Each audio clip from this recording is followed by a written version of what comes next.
សួស្ដីអ្នកទាំងអស់គ្នា World ឡប់វិញជាមួយនឹងវីដេអូថ្មីមួយទៀតដល់ថ្ងៃនេះយើងនឹងធ្វើវីដេអូ Try Not to Laugh Challenge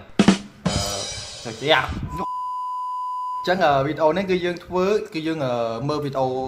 កំ pl ែងចឹងពីណាគេដែលសោចគឺចាញ់ហើយសម្រាប់អ្នកចាញ់គឺមានវិន័យមាន punishment ហើយ punishment ហ្នឹងគឺអត់ប្រាប់ទេអត់ប្រាប់ទេថាអ្នកណាដែលចាញ់ត្រូវធ្វើអីតោះតែចុងវីដេអូឬអ្នកចាញ់ឃើញមិនដឹងចឹងកុំឲ្យខាតពេលវេលាយូរតាមដានទស្សនាទាំងអស់គ្នាបាទ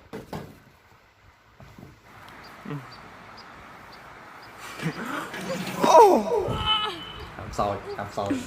សោចចាញ់អូជីស ចាញ់សោចចាញ់លេខកក់បើវីដេអូចាញ់មកតនឹងស្អីអូអូខេនៅនេះចឹងរើអ្នកចាញ់ធំតាទុំតែបើកក្បាលវីដេអូចឹងសម្រាប់អ្នកចាញ់គឺត្រូវតែញ៉ាំផ្លែក្រូចឆ្មាបាទហើយញ៉ាំឲ្យធ្វើមកឲ្យឆ្ងាញ់គឺដាក់វិន័យបាទមិនតាន់នឹងស្អីហ្មងអេកុំម៉េះចឹងយើងទៅយកផ្លែក្រូចអូខេយើងយកផ្លែក្រូចឲ្យគាត់ញ៉ាំនេះវានេះមកចិត្តហើយណាចឹងយើងមកកាត់ក្រូចឆ្មាឲ្យគាត់តែម្ដងដែរតាន់នឹងស្អីទៅធ្វើវីដេអូអូខេគាត់ញ៉ាំតិចបានហើយដោយសារខ្លាចគាត់ទេកើតជាយើងទៅស្រុកវិញអត់រួច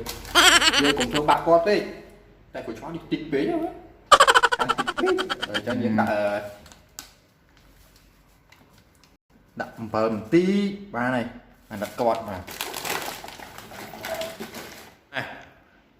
ធ្វើមកឲ្យឆ្ងាញ់ញ៉ាំឲ្យធ្វើមកឲ្យឆ្ងាញ់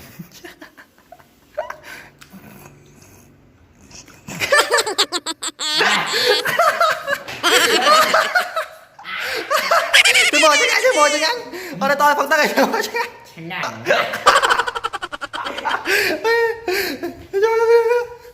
ញ៉ាំឲ្យមានអារម្មណ៍អីដែរមានអារម្មណ៍អីដែរប ពោះចង់លេចអាអ្នកនេះមែនទេសម្រាប់ការតាមទស្សនាវីដេអូនេះសង្ឃឹមថាអ្នកនរនេះជិតវីដេអូហ្នឹងបាទអត់ដឹងនិយាយអរគុណច្រើនជម្រាបបាយ